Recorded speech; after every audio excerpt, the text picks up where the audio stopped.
আমার আজকের রেসিপি সম্পূর্ণ নতুন রাঁধুনিদের জন্য। আসসালামু আলাইকুম, this is Nusrat from Noakhali and welcome to my kitchen, মায়ের রান্নাঘর। আমার আজকের রেসিপি গরুর মাংস। আর এই গরুর মাংসটা আমি প্রেশার কুকারে রান্না করে দেখাচ্ছি। অনেকেই প্রেশার কুকারে গরুর মাংস রান্না করার সম্পূর্ণ প্রসেসটা জানেন না। কতটুকু পানি দেওয়া লাগবে, কতগুলো সিটি দেওয়া লাগবে এবং কতক্ষণ ধরে মাংসটাকে রান্না করতে হবে, এইসব বিষয়গুলো আমি আজকের রেসিপিতে দেখিয়ে দিব। তো চলুন দেখে নিই সম্পূর্ণ রেসিপি। তো প্রথমে আমি মাংসটাকে কিছুটা মশলা দিয়ে ম্যারিনেট করে নেব। এজন্য আমি এখানে 1 কেজি গরুর মাংস নিয়েছি। তো আপনারা যদি গরুর মাংস 2 কেজি নেন সেই ক্ষেত্রে মশলাগুলোকে ডাবল করে দিবেন। তো প্রথমেই দিয়ে দিচ্ছি পেঁয়াজ কুচি হাফ কাপ, তারপর দিয়ে দিচ্ছি আদা বাটা 2 টেবিল চামচ, তারপর দিচ্ছি রসুন বাটা 3 টেবিল চামচ।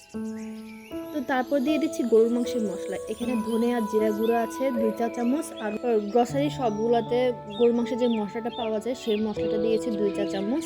তারপর লবণ দিয়েছি স্বাদ অনুযায়ী, হলুদ গুঁড়া দিয়েছিলাম 1.5 চা চামচ, আর মরিচের গুঁড়া দিয়েছিলাম 2 চা চামচ।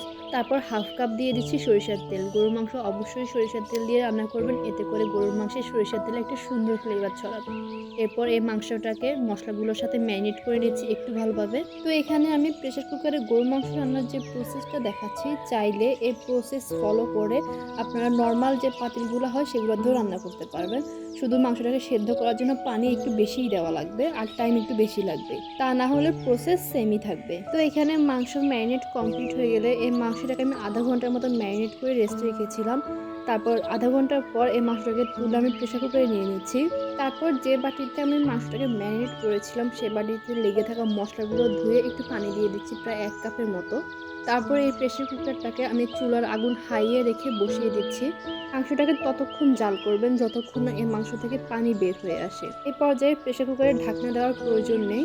যখন দেখবেন মাংসের পানি বের হয়ে এসে পানিটা শুকিয়ে মাংস থেকে একদম তেল বের হয়ে আসবে, তখনই প্রেসার কুকারে ঢাকনা দিব। কিছুক্ষণ পর মাংস থেকে তেল বের হয়ে আসার পর আমি নর্মাল পানি অ্যাড করে দিচ্ছি। আর দেখতে পাচ্ছেন মাংসগুলোকে আমি ডুবিয়ে দিয়েছি। আর পানি কিন্তু পরিমাণ মতোই দিতে হবে, বেশি পানি দেওয়া যাবে না, মাংসটুকু জাস্ট ডুবিয়ে দিলে হবে। পানি পরিমাণের চেয়ে বেশি হয়ে গেলে যখন প্রেসার কুকারে সিটি উঠবে তখন কিন্তু পানিগুলো বের হয়ে আসবে। তো আমি প্রেসার কুকারে ঢাকনা লাগিয়ে দিয়েছি। এই পর্যায়ে মিডিয়াম হিটে রেখে 8টা সিটি দিতে হবে।